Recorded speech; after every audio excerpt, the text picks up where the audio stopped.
Hello students, welcome back to my channel. मैं हूं आपका गाइड राहुल किशोर निगम। देखिए, मैथमेटिक्स में जो बेसिक कॉन्सेप्ट्स होते हैं, मतलब आधारभूत सिद्धांत होते हैं, वो बच्चों को भी क्लियर नहीं होते और जो कॉम्पिटिटिव एग्जामिनेशन की तैयारी करते हैं उनको भी कभी कभी क्लियर नहीं होते। बच्चों को ज़्यादातर क्लियर नहीं होते, जिससे उनको दिक्कत आती है। तो ये जो 9th से लेके 12th तक का क्लास है, इसमें जो चैप्टर्स हैं उनके बेसिक कॉन्सेप्ट्स जो हैं मैं क्लियर करूँगा। देखिए, क्वेश्चंस आना एक अलग बात है, लेकिन आपको आधारभूत संकल्पनाएं यानी कि बेसिक कॉन्सेप्ट्स की भी अच्छी तरह से जानकारी होनी चाहिए, क्योंकि तभी आप क्वेश्चंस को कर पाएंगे ठीक से। तो मैं बेसिक कॉन्सेप्ट्स की एक सीरीज तैयार करूंगा कि बेसिक कॉन्सेप्ट्स है। ये टीजीटी, पीजीटी और पॉलिटेक्निक लेक्चरर एग्जामिनेशन जिसके मैं क्वेश्चन सॉल्व किया करता हूं, तो उसके लिए भी हेल्पफुल है। तो इसको कायदे से देखिए। अभी मेरे पास 9th की बुक नहीं है, लेकिन मैं 9th के भी क्लियर करूंगा। तो मैं क्लास 11 से शुरू करता हूं, और क्लास 11 का ये टॉपिक जो है सेट थ्योरी का, मैं आज शुरू कर रहा हूं। TGT, PGT, polytechnic lecture examination में भी इससे संबंधित क्वेश्चंस आया करते हैं। क्लास 11th में ये पढ़ाया जाता है मैथमेटिक्स में। तो देखिए, सेट थ्योरी। तो सेट थ्योरी में क्या होता है? सेट, सबसे पहले इसको समझिए कि सेट क्या होता है। तो सेट के बारे में हो सकता है आप लोग जानते हो, बिल्कुल जानना भी चाहिए। पढ़िए तो थारोली पढ़िए। A well defined collection of objects. Set क्या होता है? A well defined collection of objects is called a set. It is the set. So now this word is well defined is very much important here. ये बहुत important है, it is very much important. ये well defined क्या होता है? जैसे मान लिया मैं एक कलेक्शन लेता हूँ आपके सामने। कलेक्शन को हिंदी में बोलते हैं संग्रह, AEIOU। अब ये कलेक्शन अगर सेट बनाएगा, ये समुच्चय बनाएगा, सेट बनाएगा, तो क्या होना चाहिए? ये वेल डिफाइंड होना चाहिए। तो आप देखिए, वेल डिफाइंड है ना, AEIOU, these are the vowels in English. English language में वॉवेल्स कहलाते हैं। ये सबको पता है, हमको पता है, आप लोग जो देख रहे हैं वो भी ये कहेंगे। कोई इस बात से इनकार नहीं कर सकता कि AEIOU वॉवेल नहीं है। आप भी कहेंगे, आपके इंग्लिश के टीचर से पूछिए, वो भी कहेंगे, सभी लोग कहेंगे। तो इसका मतलब ये है कि AEIOU जो है ये वॉवेल्स हैं, और ये क्या है? जो हम कह रहे हैं वही सब कह रहे हैं, वही सब कह रहे हैं। इसका मतलब जब हम कहें वही बात सब कहें, तो ये वेल डिफाइंड है। इसका मतलब अगर हम इसमें करली ब्रैकेट लगा देते हैं तो ये एक सेट का रूप ले लेगा। इसको मैं कैपिटल बी से डिनोट कर रहा हूं। एक बात ध्यान रखिए, सेट के जो ये अंदर लिखे हैं, these are called elements of the set. इनको एलिमेंट्स बोलते हैं, हिंदी में इनको अवयव के नाम से जानते हैं। एलिमेंट्स, और हिंदी में क्या बोलते हैं इसको? अवयव, अवयव बोलते हैं। सेट को हमेशा कैपिटल लेटर से, इंग्लिश के कैपिटल लेटर से रिप्रेजेंट करते हैं, कैपिटल लेटर। अब मैंने यहाँ वी ले लिया, आपको ज़रूरी नहीं वी की जगह आप कुछ भी ले सकते थे, कोई भी अल्फ़ाबेट ले सकते थे, लेकिन चूंकि वावेल की बात हो रही थी इसलिए मैंने कैपिटल वी ले लिया। सेट के अंदर के जो एलिमेंट्स हैं उनको कॉमा से सेपरेट करके लिखा जाता है, ये बात ध्यान देने वाली है।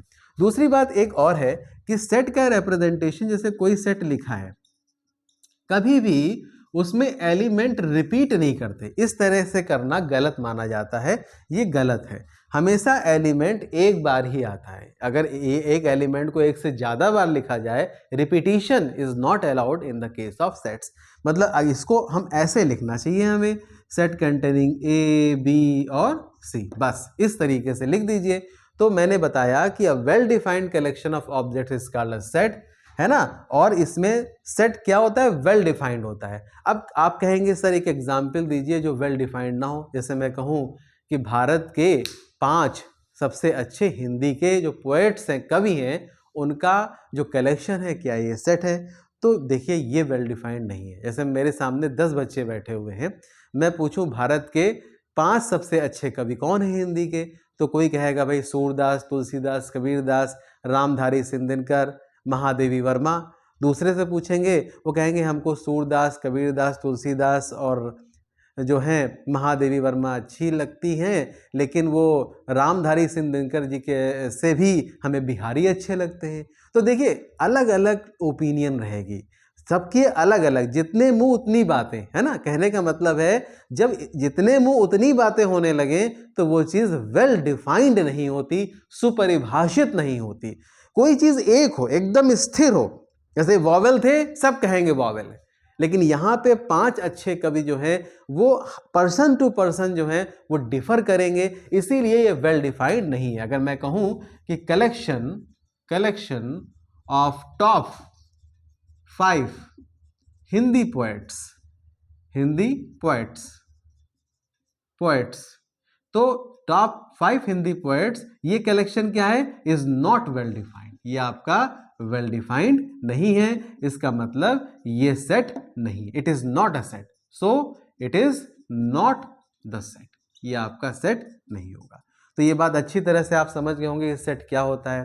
फिर इसके बाद इसके 2 मेथड होते हैं। देखिए मेथड कौन कौन से होते हैं इसको रिप्रेजेंट करने के, तो there are 2 types of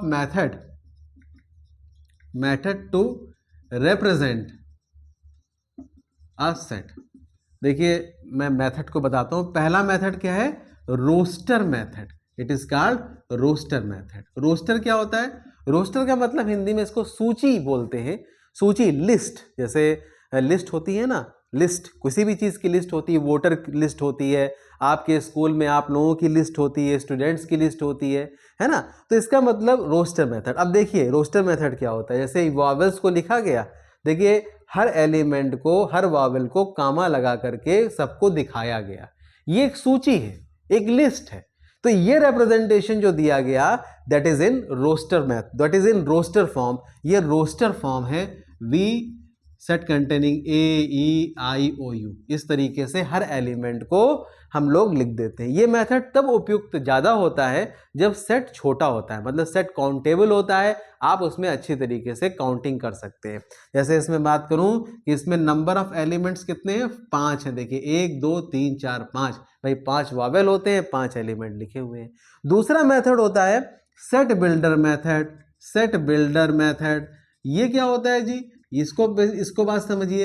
set builder method Hindi में बोलते हैं इसको समुच्चय निर्माण विधि, समुच्चय निर्माण विधि, सेट बिल्डर मेथड, है ना। ये सेट बिल्डर मेथड है, समुच्चय निर्माण विधि होती है। अब ये क्या होता है, देखिए ज्यादातर ये जो बड़े सेट होते हैं उनको लिखने में प्रयोग किया जाता है। वैसे लिखने को तो आप किसी सेट को लिख सकते हैं, जैसे मुझे वॉवेल के सेट को लिखना है सेट बिल्डर मेथड में, तो मैं क्या लिखूंगा, V इज इक्वल टू, इसमें क्या होता है कि सेट की एक प्रॉपर्टी, उसके गुण को लिख दिया जाता है और एक रिप्रेजेंटेटिव वेरिएबल ले लिया जाता है। जैसे मैं कहूं x सच दैट, इस तरह बनाइए, ये एक लाइन बना दीजिए, x सच दैट। अब क्या है, वॉवेल की बात हमको लिखनी है तो लिख देंगे x is a vowel of English language, of English, ये इंग्लिश लिख दीजिए, x is a vowel of English. तो यहां क्या है, we have written the property of the set, main property of the set, कि x क्या है, x is a representative variable, उसका रिप्रेजेंट कर रहा है, उसका प्रतिनिधित्व कर रहा है। तो x कभी a हो जाएगा,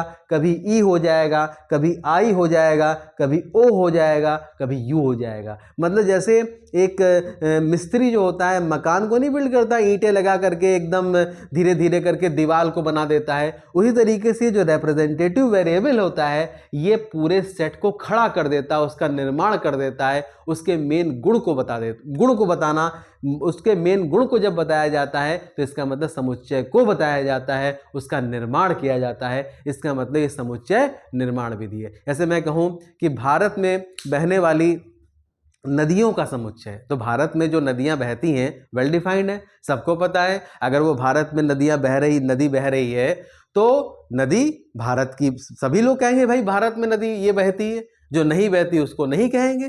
तो भारत में बहने वाली नदियां, अगर हम इसके समुच्चय को लिखें और इसको अगर हम सूची विधि से लिखें, रोस्टर मेथड से, तो भारत में छोटी बड़ी बहुत सारी नदियां होंगी, है ना, बहुत सैकड़ों नदियां होंगी, हजारों नदियां हो सकती हैं।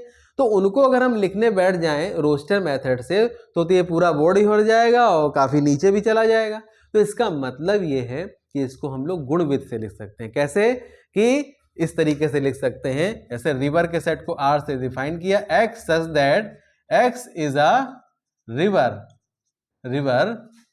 ऑफ इंडिया, इस तरीके से हम लोग लिख सकते हैं। तो इस तरीके से मैंने आज शुरुआत की सेट थ्योरी की, आपको सेट के बारे में बताया, आपको उसके मेथड्स को रिप्रेजेंट मतलब किस तरीके से उसको रिप्रेजेंट किया जाता है, 2 मेथड ही बताए। मैंने शुरू कर दिया है बेसिक कॉन्सेप्ट्स को पढ़ाने का सिलसिला, लगातार मेरे साथ बने रहिए। आज के लिए इतना ही। Thank you very much.